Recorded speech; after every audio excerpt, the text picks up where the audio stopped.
ভাই তোর রিয়াকশনটা দেখা। তোর আগে কইছিলাম তুই গাড়ি খেয়ে মদ চালাইছ। ভাই এ এমন করবে না কেন? যে পিনিক খাইছে আপনারা হলে আরো বেশি করতেন। কি বলছিস তুই? চলো শুরু করা যাক।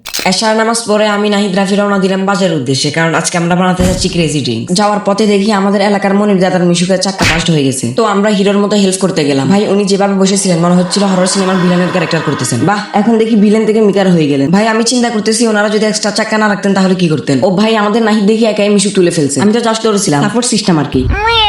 তো বাজারে গিয়ে সবকিছু কেনাকাটা করতেছি, তোমাদেরকে বাড়িতে গিয়ে দেখাবো কি কি কিনছি। ফাইনালি বাড়ি চলে আসছি, চলো কি কি কিনলাম দেখা যাক। আমদুধ, fresh magenta, milk, fresh up, drinko, Coca Cola, fresh googly, lassi, juice, gear. ভাই সব তো দিলাম, এখন যদি স্পেশাল ডাবই না দিই তাহলে তো ক্রেজি ড্রিঙ্কস না হয় আর ক্রেজি ড্রিঙ্কস হয়ে যাবে, ঠিক না? ফাইনালি ডাব রেডি, মানে ক্রেজি ড্রিঙ্কস থেকে সুপার ক্রেজি ড্রিঙ্কস হয়ে গেছে। ভাই আমি আর ধৈর্য ধরতে পারতেছি না, তাড়াতাড়ি দে। ঠিক আছে।